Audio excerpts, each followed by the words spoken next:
goosebumps every time, yeah, 713. To the 281, yeah, I'm riding. Why they on me? Why they on me? I'm flying, sipping low-key.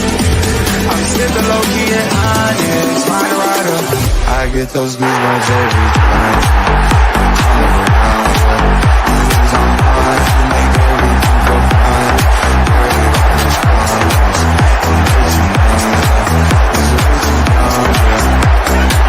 I get those goosebumps every time.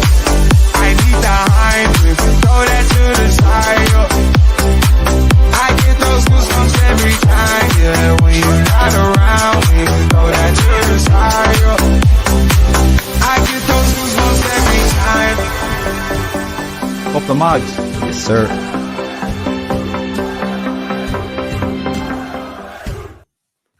Woo! Good evening, welcome to Loaded Mag NUFC, the full loaded transfer show. We are back again to talk transfers, and there's only one man we want to talk transfers with at this moment in time. It is Keith Downie from Sky Sports, and he will be with us in just a second. He'll be with us very, very soon in the green room. But first of all, before we welcome everyone in the chat, boys, Daz, Chris, how are we on this fine Wednesday evening? 8 days to go, Pete. It's getting down to the wire now, isn't it? Time we got the finger out and got this done. But yeah, as you said, no better man to talk to than Keith to get all the latest and greatest, because a bit of chopping and changing in the last 24 hours or so. Chris, how are you? Over the mad dash. Mate, I'm good. Sorry, I need to put my screen on. Yeah, I'm good, mate. I'm good. Mad few days. Literally got back from London about 8 minutes ago. So just literally walked through the door, but couldn't miss Keith, couldn't miss you boys. Really looking forward. I was gutted to miss the show last night. Anyone who hasn't watched Top Table Talk last night, make sure you do. Absolutely brilliant show. So yeah, really looking forward to talking all things Newcastle with Keith tonight. And I don't know. I think it'll be hopefully Keith can provide us with a bit of clarity and a few answers, because there's been a lot of news, hasn't there, over the last 48 hours? I'm struggling to keep up with it myself. So yeah, lots to talk about, and hopefully some new signings coming through the door ASAP. How are you, Pete? I'm okay. Good, mate. Just waiting for that signing to come in. I think, look, every Newcastle United fan has been frustrated certainly over the last 2.5 weeks, and rightly so. It's been a real sort of frustrating summer, and the one thing I have to say is that I keep saying this to people that sort of drop in my comments on socials, is that, you know, Newcastle United fans have been incredibly patient during this summer, and the frustration is understandable. But the one thing I'll say is it's going to come to a head, because next Friday is the deadline, and the deadline means that we have to sign players by that point. So it's all going to come to head at some point, and I think I do feel some confidence that by the end of Friday, that Newcastle United fans will be happy with the business that we've done. But that's just my thoughts on that. But I'm good, other than the praying for transfers coming about. So we're all very, very good. Getting all your tunes in. We'll put them up on the screen in just a second. But the main man is here, so we won't waste any more time. We'll get him on. Absolute pleasure to welcome back in Keith Downie of Sky Sports News. Daddy Cool in the house. Here we go. Welcome, Keith. Hey.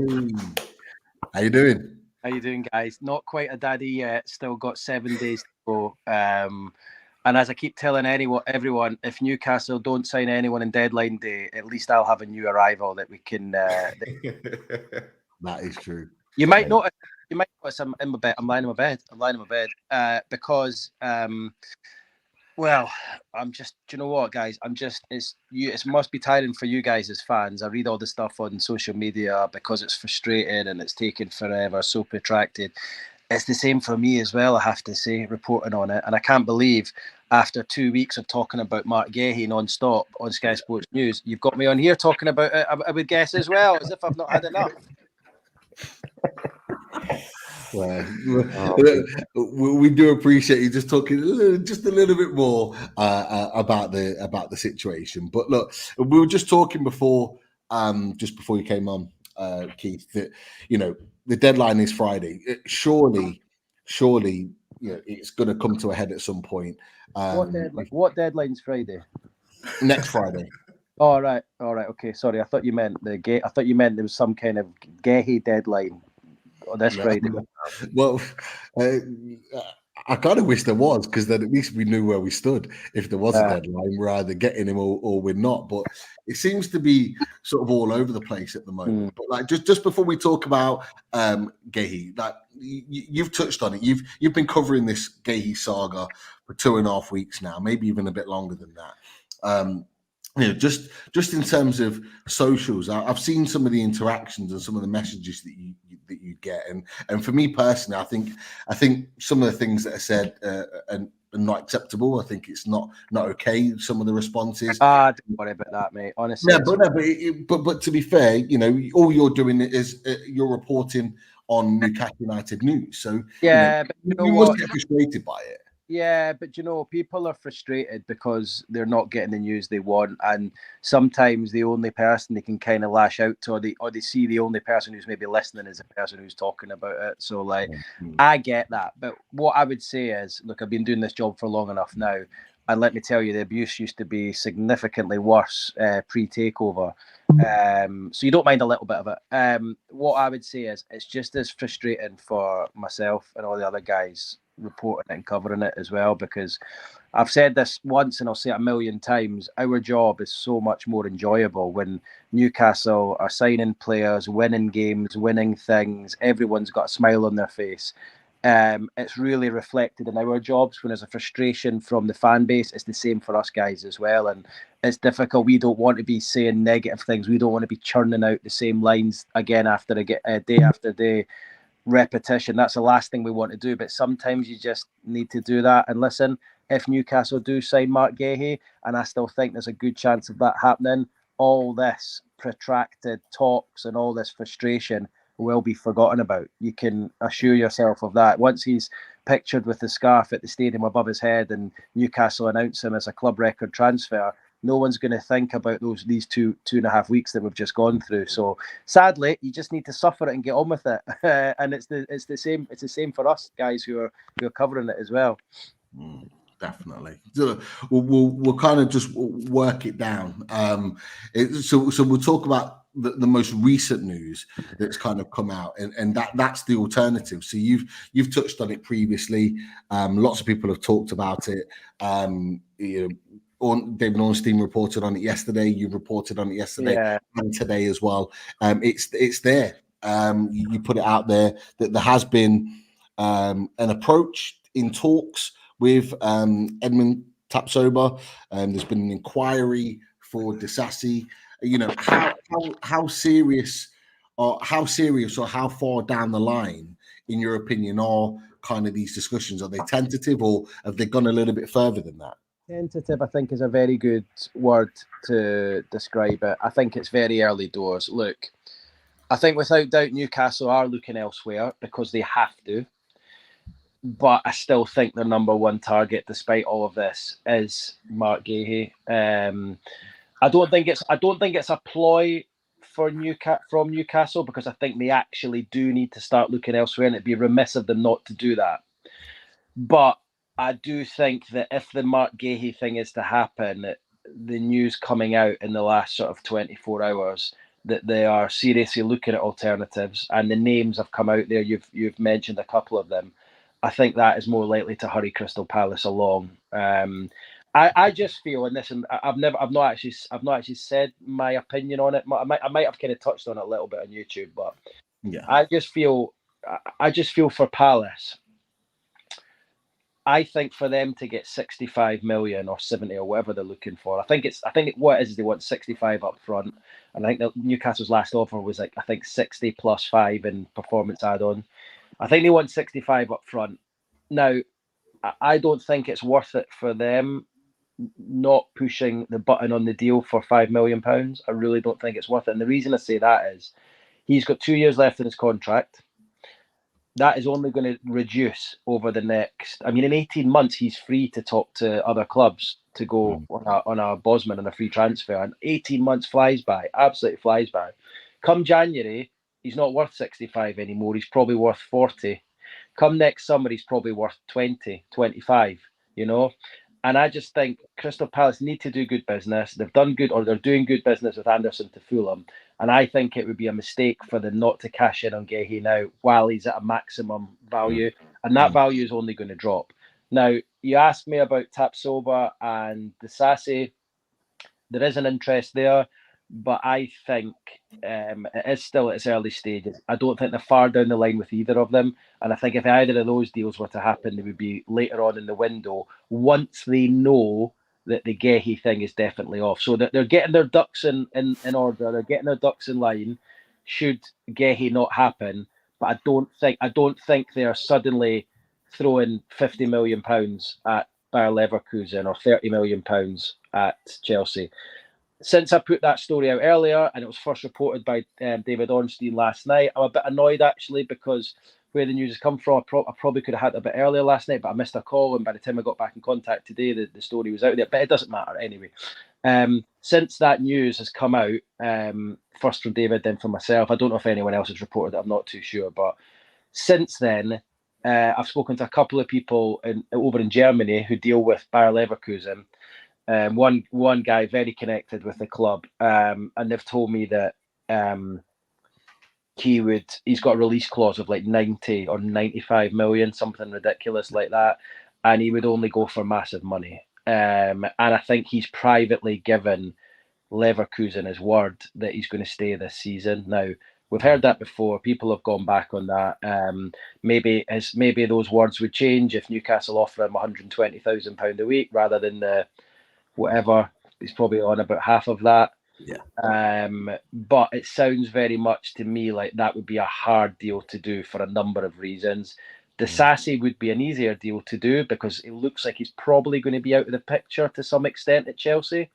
What I would say about Disasi is I asked about him last year to Newcastle when they were linked with him when I was out in America. I think I was in Philadelphia in the pre-season tour, and I was given a flat no at the time. They weren't interested in him.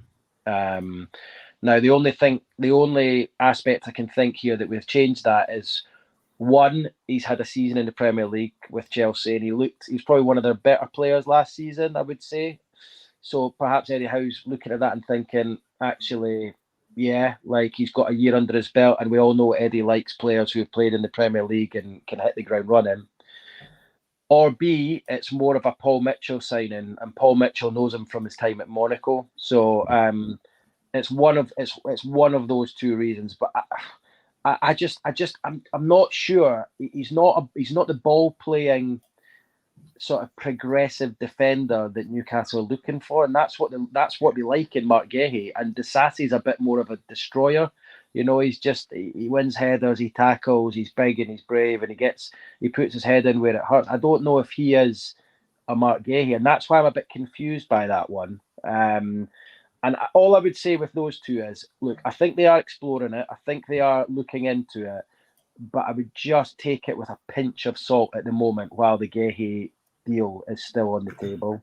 So read between those lines as you like, but that is my reading of the situation. It's really, really, really interesting that you've said that, talking about Disasi, Keith, just because lots of people have just been sending messages off the back of that. Lots of them being Chelsea fans as well, saying almost like, please take him. Yeah. They want him gone. He's not been put in the Euro squad for the Europa Conference League. He's been one of them, I believe. He's been left out. I think I might be confused. He might be in there. I need to double check. But off the back of that, we talk about this separately, like me, Daz, and Chris. And if you look at the makeup of the type of centre back United are looking at, and you've just kind of touched on it, you know, you look at Tapsoba, whether those links are solid or not. Mark Guehi, they're built in a certain way in which they defend. They're good on the ball. They've got good technique. They can defend as well. Whereas he is very much like you've just quite rightly described as a destroyer. You know, he's not the ball player. He's not the progressive, the centre back that you need. And, you know, do Newcastle United really need to rush and push a button on a player that doesn't suit the style of play that Eddie Howe wants? Would Eddie Howe be happy with that? Well, that's a question, and that was kind of what I was trying to allude to there. I'm just not sure he's an Eddie Howe player unless he's impressed with him over the last year at Chelsea. But like you've just touched on there, the Chelsea fans aren't really having him. I just can't get away. Look, I think they are exploring these deals because they have to. But I still feel, if you're to ask me right now, which is the player of those three most likely to join Newcastle, I still think it's Mark Guehi. Hold on, Keith. Sorry, your volume's gone down a little bit. Must go under the pillow. Can you hear me now? Yeah. Sorry, I don't know how I started it off, but what I was trying to say was, basically, of those three players, I still think that if you're asking me now which is the one most likely to join Newcastle, I still think it would be Guehi. Right now, I think Newcastle are exploring these other ones because they have to. I think part of it is a bit of almost a kind of message to Palace to say, look, you know, it's not just Guehi or bust for us. We are looking elsewhere. It is a message to them, and part of it is because it would be remiss of them not to do that, not to have another option lined up. Because I think we can all agree, just looking at the defence right now, without doubt, they need another defender in there. And that was before Fabian Schär got suspended for the next 3 games. They need a right-sided centre-half in there. At the moment, you've only got Emil Kraft in that position. Yes, you're going to have Botman and Lascelles coming back, but it's going to take them a while to get back up to speed. Like, it's going to be towards the end. It's going to be probably well after January, I think, until they're at 100%. So they need to get through this first half of the season. They need someone that can hit the ground running. Disasi could potentially do that. Yes, he's not a great defender. He's not a great ball player, but he is a decent enough defender. Mark Guehi, I think we all could agree would do that because if he's got everything they're looking for. Tapsoba looks class, absolutely. But again, it'd be a big ask for him coming into a league that he's never played in. And I don't know. There's a lot of kind of games being played here in all of this, from Crystal Palace, from Newcastle, from everyone, from the representatives of the players. But I just can't get myself away from the fact that I still think that Guehi is the most likely of the three as we sit here on Wednesday night, a week before the window closes. Yeah, look, if we weren't properly at the table for Mark Guehi, I think we'd have all been told by now. I think we'd have all been told we are officially kind of leaving it. And I think even last night, I was of the mindset. I think we all were when we were talking about it on the chat, lads. Like when we saw that Anderson news, we thought that was it. Like it was either going to be one or the other. So the fact that you put that out there, that's not linked. That kind of fills me with confidence. It's just not quite going away. So Pete, I asked that direct question to someone involved heavily in the deal last night. I said, it looks like Anderson to Fulham's happening. Does that mean Guehi is off? And I was given a resounding no. Like, they're two completely different things. My contact said that would be the assumption most people would come to with that in mind. I think everyone was talking about it. It was the first thing I thought. And my contact said no. No, the way he understood it is that the deal was still alive, the offer was on the table, and it didn't play any part in Crystal Palace's thoughts, because by the sounds of what I'm hearing, Palace have already got at least one, maybe two players lined up to come in. Exactly. And if you're Crystal Palace, imagine right now banking 65 million up front for Guehi, and I think is it 32 or 33 they're getting for Anderson. So £100 million, right? £100 million for your two centre halves for a club like Palace, who are a selling club at the moment. We all have to agree they've just taken 65. They're in a position now where if they sell those two, which they're going to at least sell one, they've just taken 65 for Elise. If Man City come in and take Esse for, he's probably going to be 80, you would think. They're now going to be in a position like Brighton, where they're just going to have money to burn for the next few windows, and they can completely reinvent the whole club under this new manager.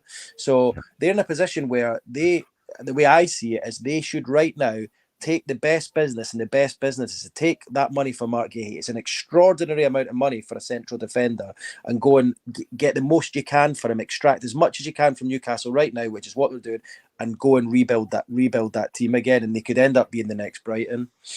Yeah, exactly. If it spends some and then keeps some more for the next PSR deadline, they'll clean up at that rate of going. So.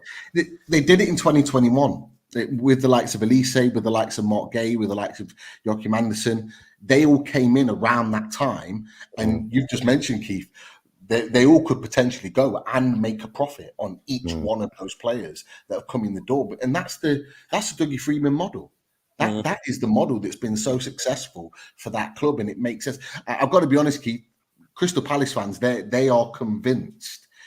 Even I'm getting messages now as we're live with Palace fans saying Guehi's not going. We cannot let Guehi go. But the fact that you've just mentioned it, and we've talked about it as well, lots of Newcastle fans on social media have today.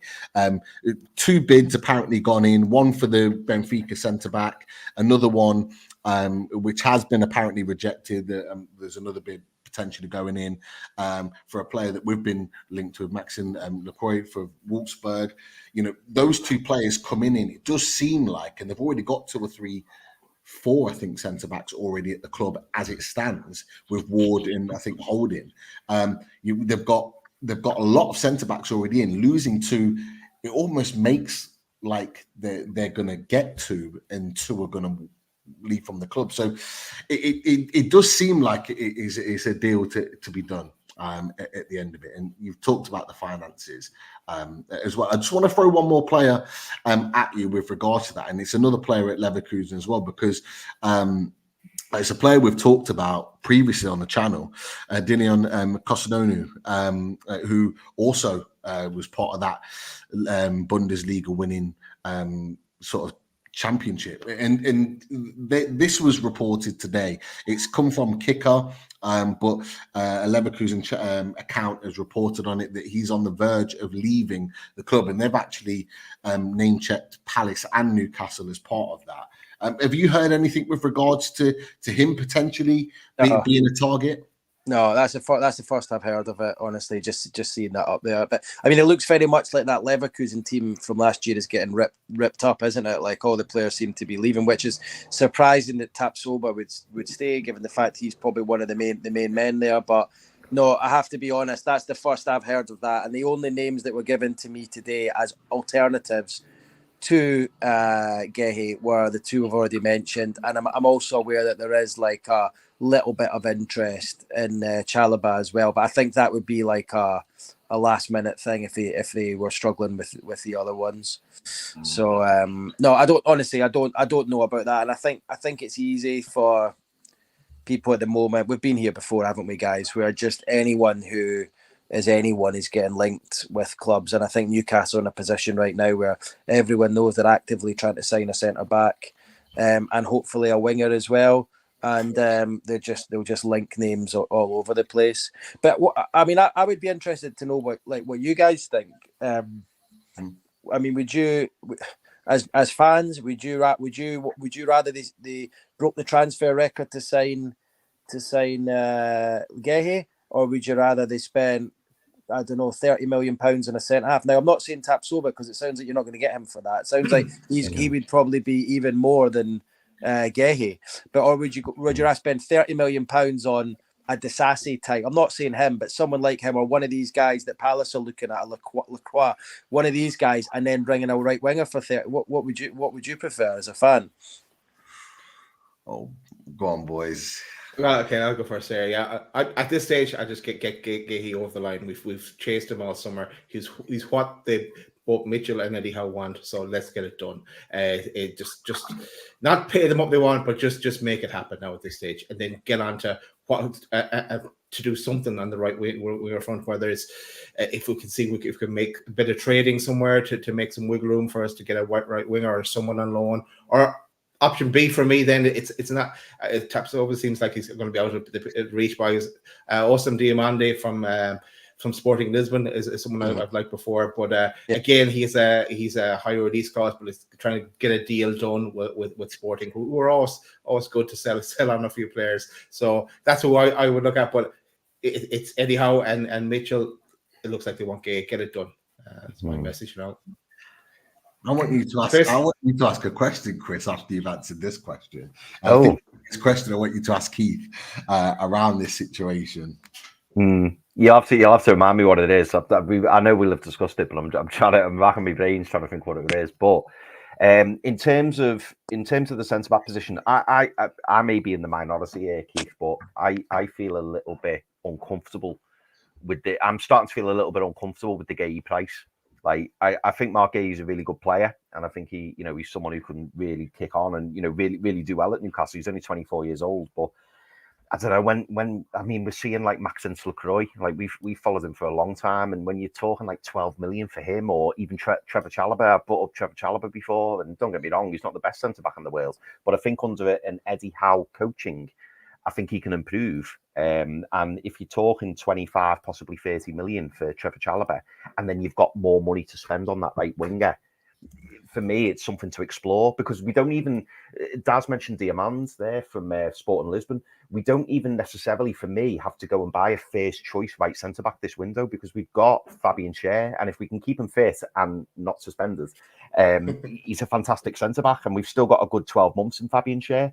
And I just think, even if we bring in a long-term replacement for Lascelles, which is what this window could provide, bringing in a steady Eddie, someone who can come in and do a job and fill in, that for me that would be good. And I would much rather us go out and buy that top class right winger, because for me that's what we need. If we had Anthony Gordon on the left, Isak through the middle, and then that fantastic right winger who would be a big upgrade on the likes of Murphy and Miggy.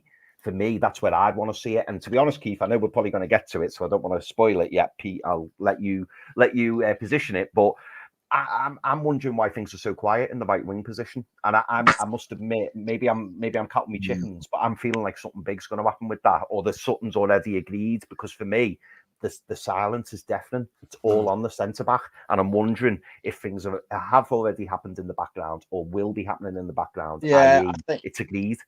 I think things are working. I think they're working away in the background. I don't think anything's agreed on the right wing position, but I still think it could happen. I still think it could. I think there'll be a lot of things happening between now and next week. And I think, I'd keep your eye on Almiron going potentially. I know I've been saying that for a while now, but just bits and pieces I've heard. And if that happens, obviously someone comes in. But I still think they will be looking for a winger anyway. I just think it's going to be difficult to do if the Guehi deal gets done, because it's a massive amount of money. But what I will say is, I think Mark Guehi, if it gets done, and as I say, I'm still of the belief that it probably will happen from the bits and pieces, in fact, more than bits and pieces, from the running commentary that I've had on it throughout, it feels to me like it's still is most likely to happen. If you look at him, I know it's a lot of money, but I think if you're going to pay 60 plus 5, you might as well play 65 plus 5. I know it's £5 million, but you're almost there anyway. You might as well just get it done. And I think Mark Guehi comes in, and next year, in 2 years' time, you're looking at the captain of Newcastle. He could be there 4 or 5 years till he's late 20s, and you could build the team around him defensively. I know it's a lot of money, but I just think, Isak seemed like a ridiculous amount of money when you bought him, and now at 63 million looks like a steal. So I just think Mark Guehi, he's the sort of guy who can come in. He'll probably end up being the captain. You build a team around him. He sounds like he's a good character, and he hits the ground running. I just think it's the most natural player to fit into what they're trying to do.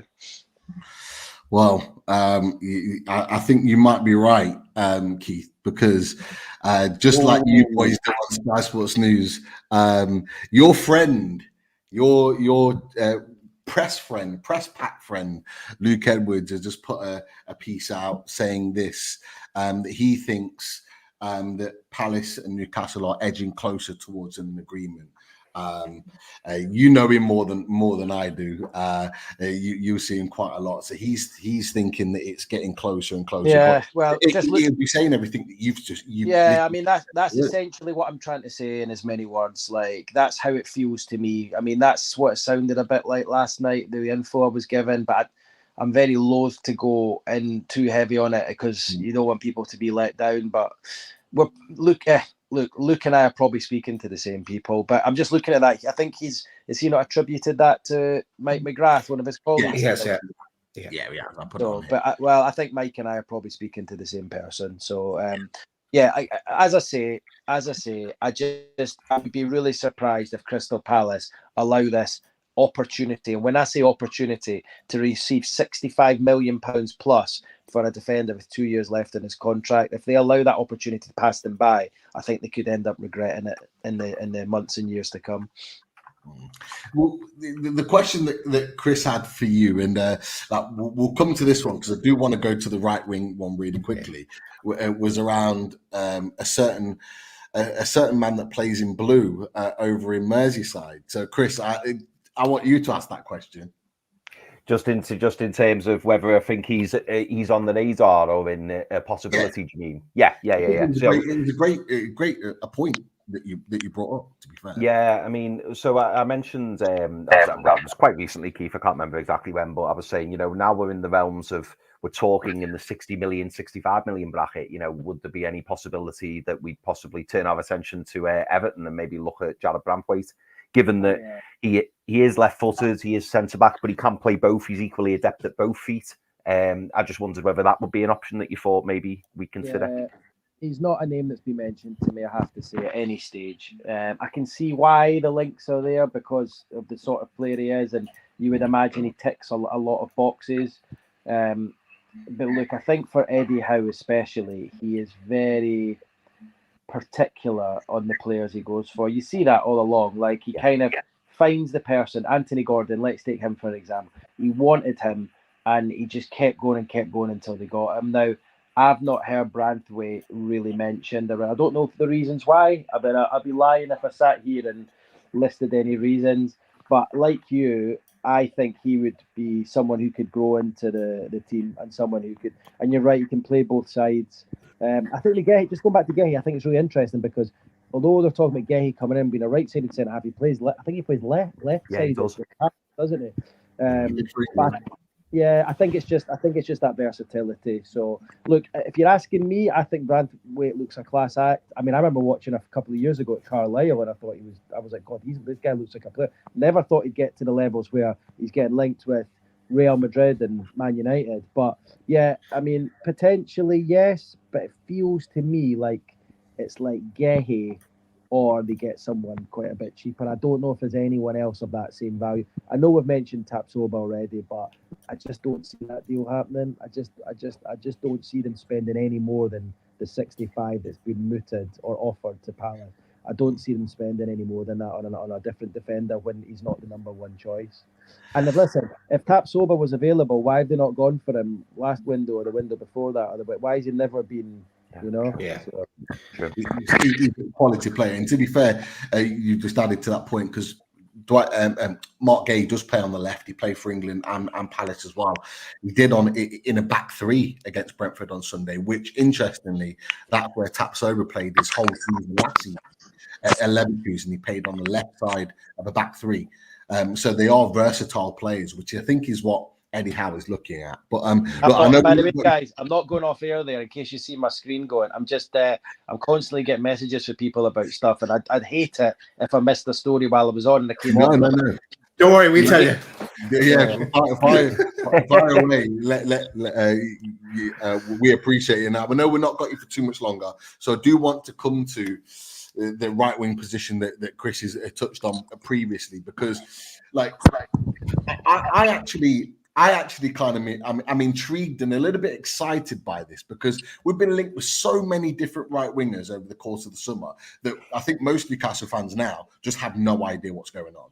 Mm-hmm. And so it almost excites me that if we do get a right winger, and I do think we will by the time Friday kind of shuts, next Friday, should I say, before that shuts, that I'd be excited because it's not one that kind of has been talked about, or certainly not a running saga like Mark Guehi. It's going to be someone that's kind of out the blue. But I just want to throw some names out there for you that have been in the kind of the talk and the situation. So You got Noni Madueke as one, been linked heavily over the course of this summer. You got Ferran Torres, that is another one. I don't quite have a picture for him at the moment, but Federico Chiesa has been another one. All of those midfielders, just as three to start with, have been continually linked with Newcastle United. Like, what have you heard from that situation? Are they just a load of rubbish, load of noise, or is there a little bit of substance to any one of those three? Right, you're going to hate me saying this, and I probably shouldn't be saying this, but I did receive a call today about a potential move for a winger, but I've not reported any of it yet, so I can't say, I'm afraid, and that's honest. That's the honest truth. So it might be soon, it might be today, it might be tomorrow, it might be early next week. I don't know, but what I'll say is they are actively looking to bring in a right winger, and I know there has been questions. I know there have been questions that they might not do that, they might not try and do it, but I think there's a realization. Look, what's the best way of saying this? I think Miggy's probably frustrated that he's kind of feels like he's been hawked around a little bit and kind of mentioned with leaving a number of times. I don't know where his head's at with all of that.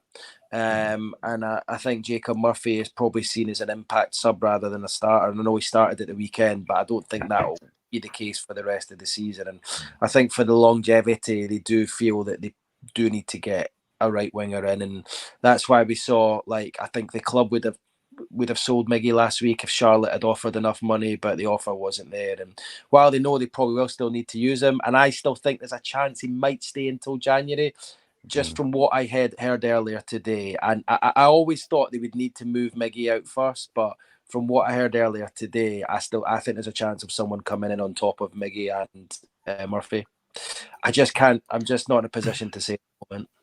Keith. No, sorry, Keith. No, because I watched your video from the training ground yesterday. So, like yesterday, you were thinking that we wouldn't have capacity. So that phone call has obviously changed. That is what I heard this afternoon. It's changed that. So basically, what I'm saying is ignore what I said yesterday because I didn't. But this is how quickly it changes. So that was the understanding I had, and then the phone call I had earlier today makes me think that that is not the case, and that they are actually actively looking to bring in a right winger. But this is the thing, Keith. This is what a lot of fans, football fans in general, but this is what fans say. Like, this is what I don't think sometimes they can understand across all clubs, is that things move very, very quickly in football, particularly with transfers, particularly when you're coming towards the end of the window. One thing that could have been a dead cert one day is completely gone the next, or opinions do change because of information. And it's something that certainly we're aware of. Our community in the chat would know the score on that as well. So I feel bad. Yeah, look, I feel bad for not saying, but I would need to give it to my employers first. Once I'm able to say it. Now, I don't know how far down the line it is, but I suppose the good news for you guys is you don't really want, it sounds bad, but you don't want to go into the season with just the complement that you've got at the moment. You really feel you need to add a bit more quality in that position. And it felt to me like you would only go into the season with a new winger if you got rid of Miggy, but it feels to me like you could still add a right winger irrespective of what happens with Miggy. Keith, do you think in any way that it's the club being quite forceful with Miggy, as if to say we're going to bring in a new right winger that now makes you third choice, almost to kind of force the situation for Miggy, to kind of make it clear to him, listen, you're behind Murphy and now you're going to be behind this other guy. So then Miggy's got no choice but to go, I need to reassess my options. Yeah, there's part of it that I actually don't think he's behind Murphy. I think they're probably about level. I just think that Murphy's in a better position because he's been sort of rested during the summer, and Miggy's been flying around a lot and playing. You know, he was playing in the Copa America, and he's not really had that good a pre-season. So I think Murphy's probably ahead of him at the moment. But I think if they were two of them were to stay, I think they're probably seen as equal. I would suggest. But yeah, I think there is probably an element of that. Like, I think, look, without doubt, they tried to move him on in January. They tried to move him on last week to the MLS. And look, Miggy's not stupid. I mean, everyone saw his body language when he came on against Aston Villa at Villa Park at the start of February, when he knew that the club had tried to basically sell him to Saudi Arabia, and he came on for that last 20 minutes. I was watching him intently, and you could see his body language. He was obviously annoyed because he knew that like the club had like essentially tried to sell him. But while he's still there, he's by all accounts, and all I hear is how good a professional he is, how well he trains. He's like the first one in, last one away. He sounds like he's a really good lad. He is a really good guy. I've spoke to him a number of times, but it just feels like he's part of the old guard now. And I know Joe Linton was as well, but Joe Linton's massively evolved as a player, and Miggy hasn't quite got himself back to where he was 2 years ago. And I think it was telling what Eddie said in his press conference last Friday, when he said, look, we've got work to do on Miggy to try and get him back to like where he was 2 years ago. Like, he's not at that stage. But look, I still don't think they'll go out and spend 40-50 million pounds in a winger. I still think if they're to get one in, from what I'm hearing in bits and pieces, I think it's likely to be a loan with like an obligate, like the Lewis Hall deal, a bit similar to that. Yeah. And Keith, just on that, do you think it's a name that will get Newcastle fans excited? I know you can't give away the name, and the follow-up question is it someone that's been mentioned and potentially already? I knew you were going to ask him that. I knew you were going to ask him that. No. I don't think we can answer that. I think you've had the same person ask the same question, because it's a good question, and fair play to you for asking it. It is a name that has been linked before. Okay. Right. Okay. Yeah. Right. Good to know. Straight face. Thanks, Keith. But how many have been linked before? About that narrows it down. We know it because we talk about it every week. There's been crazy amounts. So like, fans that are watching the show, people in the chat, the community, pick that one out. I will say this. Pick your favourite. Pete, I do want to say this though. I'm not saying that's happened. I'm just saying that they're looking into it. So like, I'm not saying anything's close. Like, I still think the defender will happen first, and I think the winger, if it happens, will probably be a later thing, maybe into next week towards the end of the window. But I'm not saying. I mean, it might not happen, but it feels like there's more chance of it happening than if you'd asked me the same question this time last week. And I think it's just been an internal realization that they probably do need someone in that position. Whereas maybe this time last week, I think they thought they would probably get away with what they have, but I don't know if maybe just things have changed a little bit. They just the feel around the place. Keith, and I'm saying this because I feel confident. Like, this isn't the person you're talking about, so this is why I'm asking the question. What are your thoughts on? Because me and Pete were discussing this the other night, and I said, obviously, with the rumours about Raheem Sterling, obviously on incredible wages, it's very, very clear that Chelsea want him out. I think Maresca's made that quite clear. What are your thoughts? I'm sorry, Pete. Yeah, what are your thoughts on the possibility of Newcastle? Because and the reason I'm asking you this, I know you've just said you can't speak about it, but I'm thinking the player you're talking about isn't him. What are your thoughts on Newcastle maybe approaching Chelsea towards the end of the window and going, listen, we'll pay 30-40% of the wages, knowing that they just want rid of him, they want him off the books? Do you think that's a backup option potentially? I can't see it, if I'm honest. I can't see it. I think one is age. I think two, do I see him fitting into the dressing room at Newcastle? Probably not. Eddie's got this kind of, he doesn't want guys coming in there who are kind of bigger than, and I don't know, I just feel maybe Sterling could be the sort of guy who could potentially, I feel bad saying this, but he just like, you know, I don't know, it looks like he's a bit frustrated at things. I don't know. I also, you know that he always wants to play in the left, and you've already got Gordon and Barnes in that position. It's a right winger you need. I don't see it. He's on reportedly on over £300,000 a week. So you would have to, I mean, Chelsea would probably want half of that. That would make him Newcastle's highest earner.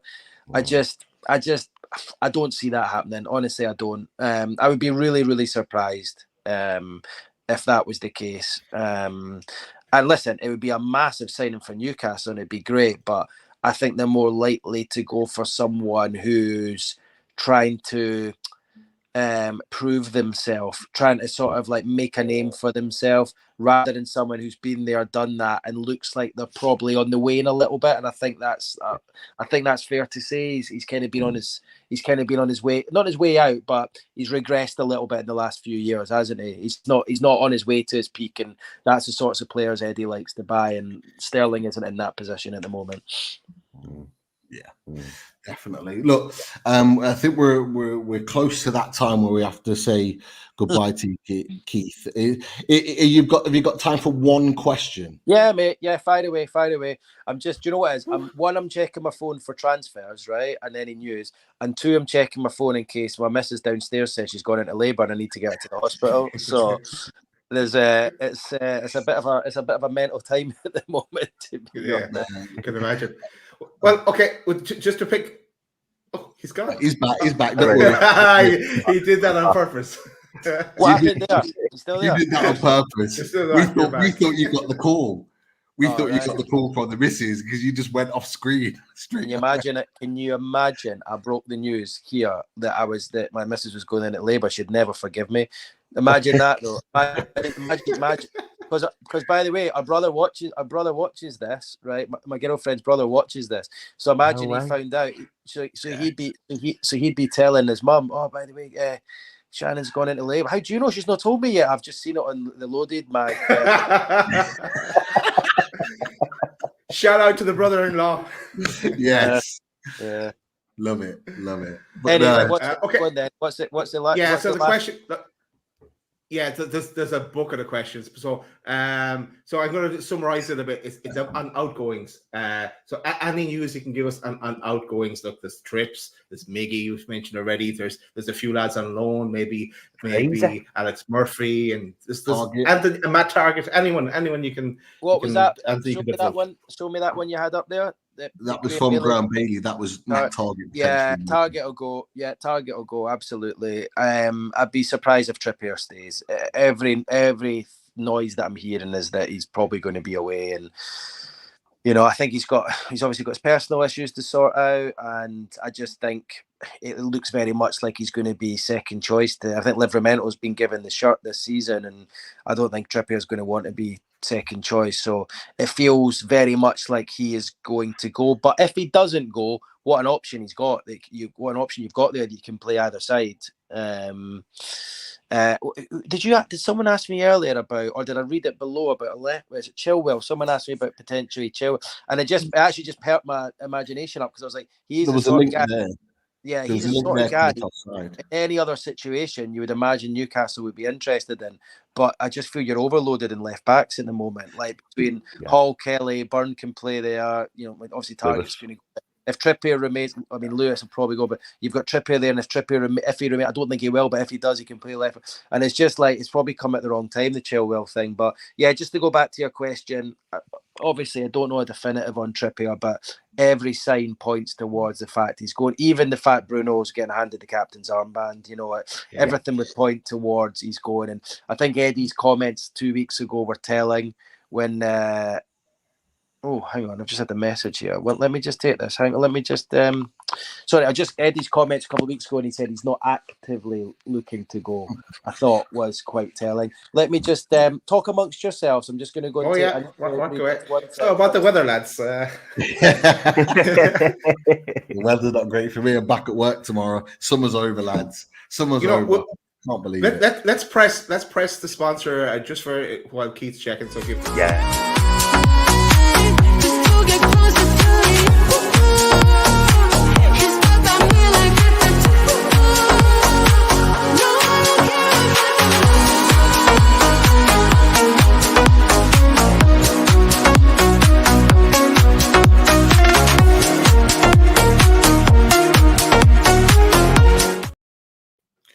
that's the Radiator Shed. For 20% off, contact Russ at theradiatorshed.com or on telephone 077-666-04112. If you need any radiators, you know who to call. to call. There you go. No, it's Right. It's really interesting, and I'm glad that you mentioned it because obviously we had the Chilwell link on there that you just touched on, because it's interesting, because what Keith's just said about Matt Targett definitely going, Jamal Lewis is likely to go. Yeah. You know, the question is that if you look at that situation, you've got Hall and you've got Kelly, but at the moment Kelly's needed in that left centre back situation with Burn. So do you then have a situation where you've got Shaw, maybe Guehi or somebody else at right centre back, Kelly and Burn left centre back, so you've got your centre back 4 sorted, but then you've got Lewis Hall on your own. So does that then, in that situation, if the other left backs are leaving, does that then open up a potential for Chilwell to come in? Because then you've got Chilwell and Hall, they know each other well, they've played with each other at Chelsea, like to come in and play that position. It just kind of opens up a conversation, whether we've got enough time for that to all kind of manifest. But I think it's an interesting one, that one. Sorry, Keith. Sorry, guys. Sorry, lads. Sorry, I didn't mean to be rude there, but it was just a bit of info on the Mark Guehi thing. Similar probably to what we've read, or you guys have highlighted there in the Telegraph earlier. But yeah, like it sounds like it's quite close. It sounds like Guehi's close. And I have to say, I felt today when we reported or were heard that Newcastle were looking elsewhere. Although they are looking elsewhere, it felt very much like that might hurry Palace along a little bit. And from what I've just been told just now, it feels like that is the case. Now, look, it's like we're edging closer and edging. It's not that I'd love to sit here and say the fee's been agreed, but what I've just been told just now, the information I've just been given, and this comes from a different source to the one I spoke to last night, where I put the news out, the line out about the fact the Anderson deal doesn't matter. What I've been told just now is that further talks have taken place today. There hadn't been anything over the weekend, so there'd been nothing since Friday. Further talks have been taking place today. And it's a kind of line that I've been saying quite a lot over the last week, but the two clubs are trying to find a way of getting it done. So it feels like they're trying to work out what will be an acceptable structure. So the fact that talks have taken place again, the fact that these kind of information is getting out at the moment would make me... I would now, just from hearing this, from reading that, what I've just been told, the conversation I had last night, I'd be surprised if it doesn't get done. Yeah. So it'd be great just to say on the show right now it's done, but it never works like that. Trust me. I could do a live in Sky Sports News, talk for 5 minutes, come off, and I'll see a text on my phone to say fee agreed or something like that. It's just the way it happens. But look, the good news for you guys is it's the one that they want, and it sounds as though, while over the weekend it looked like it was probably going to be difficult to do, it feels like maybe Palace are climbing down a little bit and thinking, like I've touched on from the start tonight, and thinking, do you know what, we've got too much to lose here by missing out on this deal, and that's what it looks like at the moment. Yeah. Keith, it's been an absolute pleasure, mate. I think on behalf of all of us at Loaded and the community as well, best of luck. Congratulations. Best of luck, that's right. For all of everything that's coming towards you and your partner. Big up to your partner's brother. He must never give you peace. He must be always in your ear. Oh, Liam. Oh, God, yeah, man. You know what annoys me as well? He sends me some of these absolute nonsense things he sees on Twitter from like these accounts. And I'm like, mate, come on. How many times have I told you? I've told you a million times now that these ones are... Why are you still... Yeah, I know, but... I'm like, mate, have a look at the account. It's clearly someone just making it up. So he's got... Let's just say he's got a lot to learn. He's got a lot to learn. I'm trying my best with him. But, yeah, listen, if you don't see me on deadline day, if it's one of my other colleagues, then you'll know that it's the baby's arriving. So it'll be interesting to see. I mean... it would be so funny if she came on deadline day, like if I'm in there, and it's a shame. Watch this. It'll be the busiest deadline day in history for Newcastle. There'll be players arriving right, left, and centre. They'll be doing medicals in the next room to where the baby's getting born, and I'm not going to be able to do anything with it. And I'll just be sitting having to ignore it and pretend I've not seen anything. That's what's going to happen. They'll be doing Raheem Sterling's medical next door, and I'll be watching the head popping out at the same time. It'd be ridiculous. While the contractions are going on, you just pop out the door for a quick handshake with Sterling just as he's passing by there. That would be funny. But no, it's an absolute pleasure. But like I say, best of luck to everything for you and your partner. It's an absolute pleasure to have you on, as always, Keith. And look, hopefully we'll have you on again soon. Yeah. Keith, cheers, just guys. before you go, Tom Dixon asked a really good question. Is the baby going to be a Geordie, Keith, or a Hearts fan? Which one is it? Oh, that's a good question. Really good question. I mean, listen, I am a Hearts fan, but I'll be totally honest. Sometimes now, I'm so involved in everything going on down here in the Northeast, particularly with Newcastle, because they obviously keep me so busy that sometimes on a Monday morning, I'm having to go on live score, and I'm like, what was the Hearts score at the weekend? It's terrible. I'm not really a fan anymore, which is a shame. I think, well, my partner's a Newcastle fan. She's from down here. I don't mind. It's a girl. I don't mind her being a Newcastle fan as long as if she's a footballer, she plays for Scotland. That'll be my one deal. She plays for Scotland rather than yeah. That's fair. That's fair. Liam will be happy. There you go. Keith, we'll let you go. Have a fantastic evening. Thanks, Keith. All right. Mind yourself. Best of luck, Shannon, as well. Take care, mate. Thank you. Take care, guys. Bye. Bye-bye. Make sure you subscribe to Keith Downie's channel. He did a video today, really good video on a bit of an update of Mark Guehi. He's actually gone a little bit further in our discussion today. He's talked and expanded on, and obviously there's been additional news on the back of his video that he put out on YouTube earlier today. So we've had some exclusives, some breaking news today from Keith, but his video is a very good watch, and he does break down the situation with Mark Guehi, Tap Sober and Disassi really, really well. But he's expanding on everything on Loaded Mag NUFC. Boys, looking like Mark Guehi is close. For anyone that's just popping in now, just joining, whilst we had Keith Downie on, we had the news here from Luke Edwards, but coming from Mike McGrath, the Telegraph, saying that they feel that the Newcastle and Palace are edging closer towards a deal. And Keith Downie's almost touched on that and said, from what he's hearing, looks like that deal is likely to get done. What we thinking, boys? How we feeling about that? I know we've had our opinions on it from each perspectives, but now, what are your thoughts? Well, three things. Delighted that we get Mark Guehi over the line. I know the price, and then any people in the chat, everyone be saying as well. But it's who Eddie Howe wants and Mitchell wants. It builds the bond for them as well going forward. This is someone that Eddie really wanted. Two, looking like we're getting a right winger as well, or at least we're going to try really hard to get a right winger, maybe on loan to buy or something, from what Keith is saying as well. And three, Keith's brother-in-law watches Loaded, and I just have this picture now of The Hangover. That's who Pete's brother-in-law reminds me of, asking all these questions about all these links to Keith. So love it. Great chat with Keith, and best of luck to him. He's with a busy week ahead for sure. Your thoughts, Chris?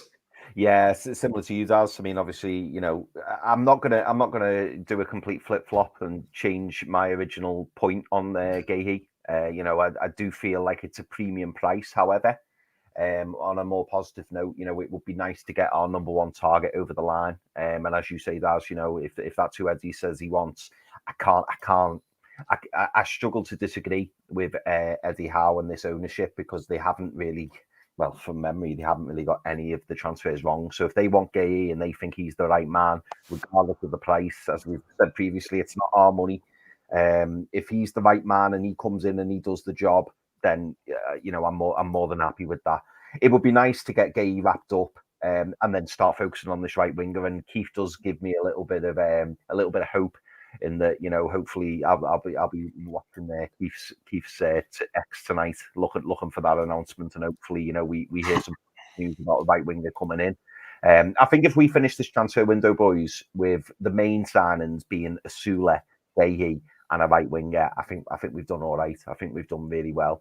And if we can keep the injuries to a minimum, keep the headbutts to a minimum as well, we're surely in for a promising season. So I'm very positive, and the sooner this Guehi deal gets done, the sooner we can put all that to bed and start focusing on that right winger, which I think we really, really need. And who knows, in the coming 8 days, there may be a surprise here and there as well, which hopefully will be the case. It's always unpredictable with Newcastle. So I'm positive, and I'm looking forward now to hearing some announcements. But what about you, Pete? What's your summary of our chat with Keith? Great chat, honest chat, and I think he's kind of confirming what a lot of people have been thinking over the last couple of days. Obviously, we don't really know what to think because we're not in with all the information. We don't have sort of the links that Keith has. Obviously, he's got links to clubs and people within that. The fact that we haven't walked away on 3 different occasions now tells me that this deal, it was always going to get done at some point.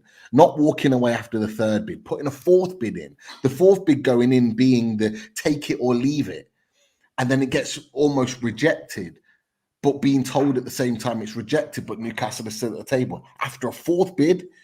That tells me that Newcastle United one, being given confidence that they can get the player, and 2, are determined to get the player. Yeah. Even after that, it was pretty quiet, but everything else that was coming out, even when it was kind of quiet, was staying. Talks continue. Yeah. That tells you the deal at some point is going to get done. We've had to wait a hell of a long time for it to happen. It'll be 3 weeks on Friday.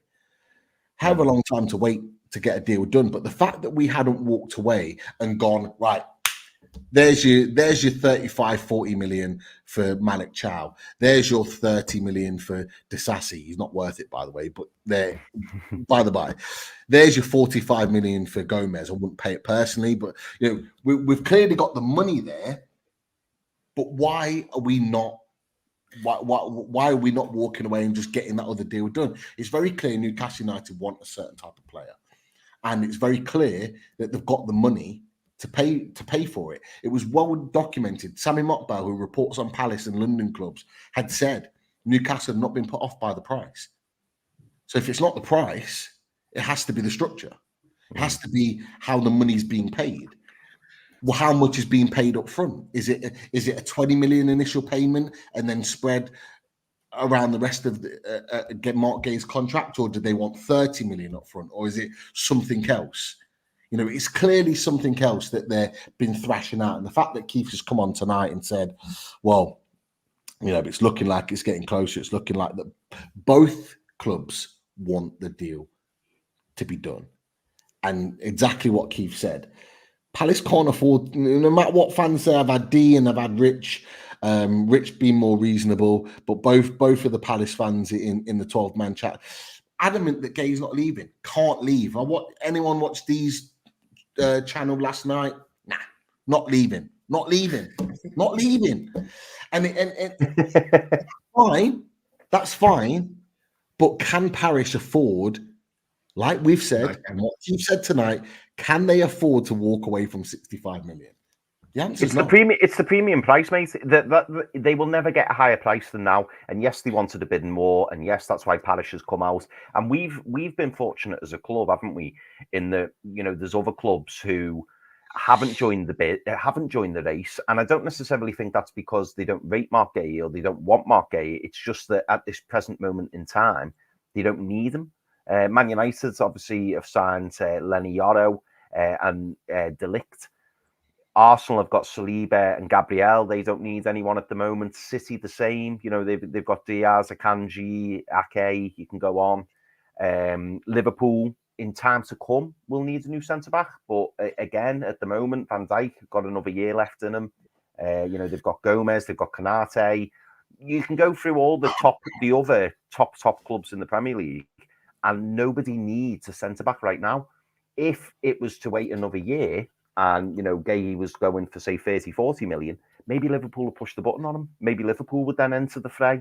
So Newcastle want to get the deal done now so they can get the player that they want. and Palace will need to sell so that they get that premium price, because Keith and yourself, Pete, have rightly said, 18 months' time, that price comes down. 12 months' time, that price comes down. And, Palace will want to get the maximum that they can for them. And now is the time to sell. Palace knows it, Palace know it, and Newcastle know it, which is why we're still at the table. Boys, let's go through a few comments from the chat as well. We can take some of the questions as well. To Jimmy as well, shout out to Jimmy, and cheers to the donation, Jimmy. Keith, my man, added class to the school, except Pete. No, I knew it. He's gone around all of us now. You went for me before. I said it to Dan the other day. I said, there's always some point he's going to come for me, and he has. He's not coming for you there. He's excluding you. He's coming for me and Pete, or me and Chris. Yeah. What? You the he normally comes for Chris. You weren't on last night, so he came for me. But he's always excludes you, Pete. Why do you always exclude Pete? That's not fair, Pete. Jimmy. He loves Pete. We all love Pete. Jimmy, bottle of brandy's coming your way. Give me your address. It's the wrestling link. That's the wrestling love in between the two of them. Also, Anne, donating a membership to the chat. Thanks, Anne, lovely. As always, so generous. Right. Also, on this one for Shema. The anchoring comes in next season, next transfer window. Let's say. So anchoring comes in then. There's only this season of PSR, just this season, and then So Shema, go back and watch our last show with Kieran Maguire. We'll give you the latest on that, I think. If you want to find out a bit more on that one. But there was a good one here as well. Where is it? From Mark Todd.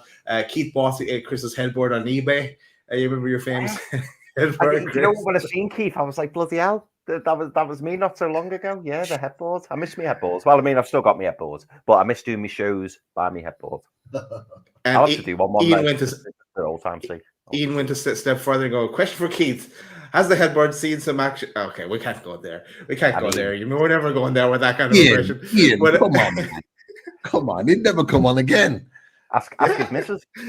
And his brother-in-law doesn't want to hear that either. Liam doesn't want to hear this. Sorry, Liam. Move on. Sorry, Liam. Move on. Get well, Lisa. Lisa has been unwell. But get well, Lisa. I hope you're on the mend there. Great. I told you in the chat, Lisa. I told you. Karma will come back to you. You get me to do shouting out on holiday. Karma will come back to you. Jesus. I told you. That's right. Then there's a great question here from Jimmy. Maybe we'll go around the house of this. We go to Pete first. Oh. Jimmy asks, "Who do you think the right winger is?" Look,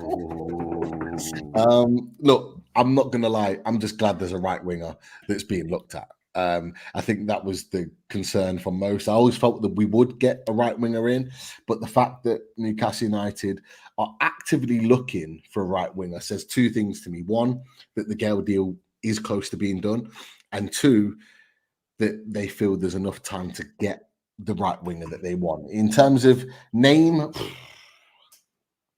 so at least it just messaged me. She's not happy. I'll message you with it. She's throwing me now. You know what? I hope it's Ferran Torres. Oh, mate, wouldn't it be great? Wouldn't it be great? Barca need to get rid of players. They need to get players out. That'd be lovely. It'd be lovely. A lovely signing. That would just Mark A and Ferran Torres. That's when you turn the transfer window around, lads. He seemed to indicate it could be like a loan to buy kind of thing. But so is that what Barca would do though? The Barca need cash now, you would imagine. But I suppose if it's on the way in, that's maybe a loan fee and maybe that's what he commit to as well. Torres, he try it out, sample it, because does he really sound like he wants to come back to England? I'd love him as well. They're all going to be Chris. checking keeps X later. They're all going to be checking keeps X. I mean, I'm gonna lower Pete's option. Like I would love it to be Ferran Torres, but I have a feeling. I think I put this in the private chat. I'm actually going to go with two names. I'm going to cheat. I think it's going to be Madueke or Elanga. I don't want it to be. But I don't know. Keith had a glint in his eye, and I don't know whether it was the baby, but he had a glint in his eye, Chris. and I don't know. I think, given that he was quite reluctant to mention who it was, and Daz, you asked the question, was it someone we've been linked with, and he was kind of like, he looked a bit despondent. He was like, yeah, and I was thinking, oh, and we've been heavily linked with Madueke and Elanga. Yeah. So I think it'll be one of them two, but I want it to be Ferran Torres. Let's make that clear. I want it to be Ferran Torres. More realistic, isn't it? Like, although we would love Ferran Torres, but yeah, it's kind of Ferran Torres. But do you know what, mate? On a loan with a similar deal to Lewis Hall, like Keith said, and let's be frank. That Lewis Hall deal came with loads of caveats. Now, obviously, it was triggered. It could be that we may be a bit more stringent on the trigger options for Madueke. I don't know. Say we said he's got to make 10, 15 starts. It could be after 4 or 5, 6 that we go, do you know what? This isn't the guy going forward. And all you do is just work around that, so that at the end of the season, you go, thanks very much. There he is. Back you go, and then we go back to the drawing board. So it's not the end of the world. But and let's be honest, boys, as well. I'm trying to keep this upbeat. Noni Madueke came to Chelsea with a really high reputation when he joined from the Eredivisie, and I think under Eddie Howe, with his superior coaching, the lad's got talent. So it's not a complete dead end, but I'm trying to prepare myself for the right price. I'm trying to prepare myself for Madueke. Yeah, for the right price, mate. It could be a shrewd little deal. Who did you have on right wing for your luxury tax show? Who did you have there? Can you remember? Good question. Check it out. While you're thinking of that, Rafinha? I don't think Chris went to speak. No, mine were quite underwhelming, weren't they? Yeah. I don't think all positions were underwhelming. Though. I think you went. I think there was a couple where I can't remember. Did that go Ferran Torres? No, I don't think so. I thought you went Rafinha. No, I think I did go Rafinha. That was me Stella one. I think I did. I think I went Rafinha. I mean, Rafinha I'd take as well. Jesus. Yeah, I think Keith would be bouncing around the place. That headboard would have been rocking when he was telling us, giving us clues if it was Rafinha. Headboards like that. You mentioned Raheem Sterling twice, more so than any other player. So could it be Raheem throwing us off now? I don't think it's Raheem. I don't think Raheem so. in the handshake. I don't know. And we wouldn't. I don't think if it was Sterling, I don't think we'd agree a permanent deal. There wouldn't be a permanent deal option because we're not going to get Raheem Sterling, who's currently on over 300 grand a week, permanently. We're just not going to get him. It would only be a loan just to get him some football because at the moment, I struggle to see anyone who pick up Raheem Sterling in certainly in the Premier League, unless he went to Saudi. But does he want to go to Saudi? Don't know. Yeah. No, I'm going to say he said no. He said no to Saudi. He wants to stay in the Premier League. So who else is going to take him? That was going to be my question to Keith, but obviously we were running out of time with him. But that would have been my next question on that topic: is who actually has the finances to pay off most of his wages, and 2, has the capacity to take him. There aren't actually that many. No. It's an interesting one. I'm gonna lowball like you, Chris. I thinking. That's who did you? Oh, I was going to say, who do you think? Oh, so you've got Madueke. Yeah. Just that's I think, but my heart is going for Torres or. That's a KK. I throw KK into the mix because I haven't mentioned that. Just to be crazy. No, we're not going to be stupid. But I'd say it's. I'd like to see. I'd like you guys. I'd love it was Torres. And you look about Barca needing the cash. I need to go walk around with a checkbook outside the new camp and then pick up someone from Barca. There's someone there that would aid us For sure. Let me see. Any other questions? Any other topics you want to bring up, lads? There's a million tunes as well in the chat. Thanks to everyone that put their tunes in. It would take us half an hour to go through them at this stage, but thanks to everyone that did. The question I asked you, Pete, I was talking to you about was about Shar and the red card. About why they didn't appeal it. At this stage, it's looking like that's not going to happen now. It's looking like we're going to be without him. No, it's normally on a Monday that you hear about an appeal, whether they're going to or not. Normally after Monday, you tend to find they're not going to appeal. And I was saying to Daz, and I touched on it as well on Saturday on the review. It's kind of you get to the point where the FA will probably give you a nod if they feel that you're gonna win the appeal. If you're not, then it's a case of, they'll probably give you a nod there to say, you know what, it's not worth it.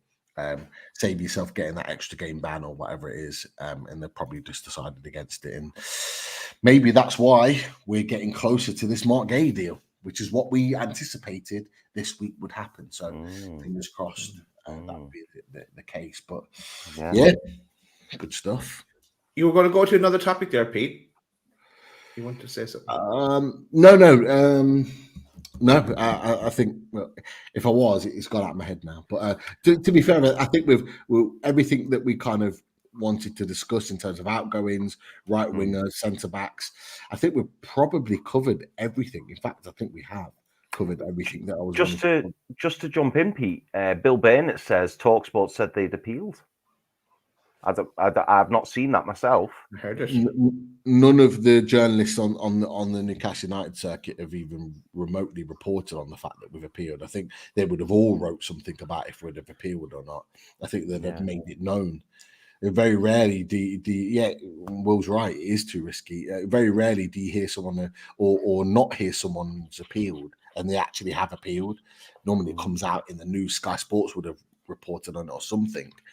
So maybe they did that. Maybe they dropped that in, like by mistake, or just kind of misinterpreted what some people said. But yeah, I don't think so. Yeah, well, Bill says it was on Jim White's program, and loads of people in the chat, including Paul, have said the extra game ban rule no longer applies. Kev T says, don't think there's any jeopardy in appealing now. So that's interesting. If true, that's good. If that's the case, I wasn't aware of that at all. No, I wasn't. No. We'll hear more soon. Just want to give a quick shout out to Manscaped as well. As maybe you guys can flick through the pictures here. I will, mate. Talking through it. Right. Ladies and gentlemen, it's a pleasure to announce the Smooth Sack Summer is officially upon us. It's still summer. It's raining outside here. When you're playing in summer sun, make sure you're groomed from pubes to bum. Wow. Who writes this? Thanks to our friends at Manscaped, you can make this season your smoothest yet.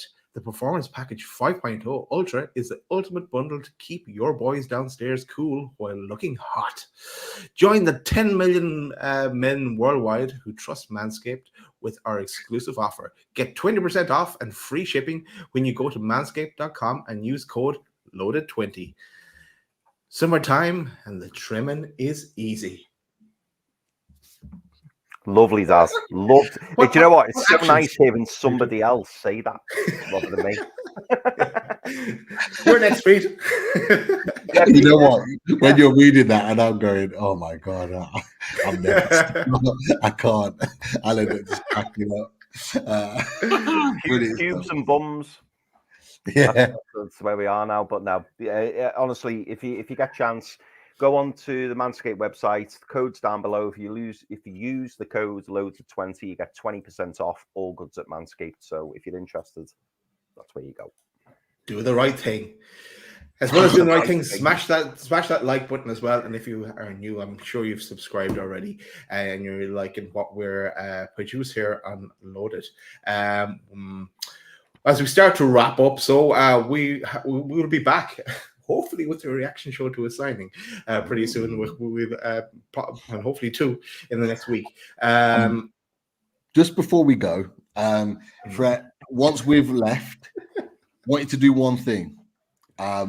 Everybody, 12th man is on right now with Pots. I want you to raid raid the show, and I want you to raid it very specifically with Toon. Get your tunes in on the 12th man. Then Pops will know that Newcastle United are in the house. Go do it now. Great Get idea. in there. Let's raid it. Raid it with the Toons. Come on, 12th man. Do it now. Toon. Yeah. Toon. That's it for everyone. We're going to be back. The away days is on Friday. We may have a reaction show tomorrow, maybe later tonight yet. But away days is on Friday. 6:30, lads. Yeah, I think it's 6:30 on Friday. I think it's 6:30. And the reaction show is on the Sunday, obviously after the game. Because I made a promise, dead quick. Tony got in touch with me just before the show, and he asked me transfer Tony. But Tony, this may not be applicable anymore, but I do keep a promise when it comes to Sofa Score, mate.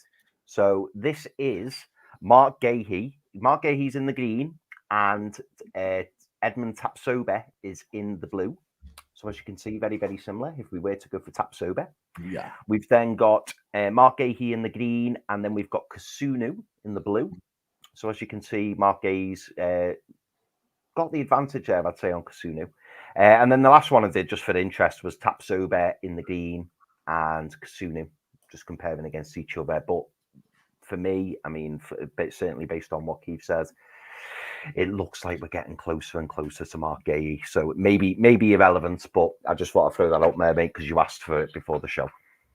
Nice one. Get on to 12th man, Toon. We will see you very soon. That rhymed. Hey! How'd you like that? How you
Drink it, like me, then tell me if you like that.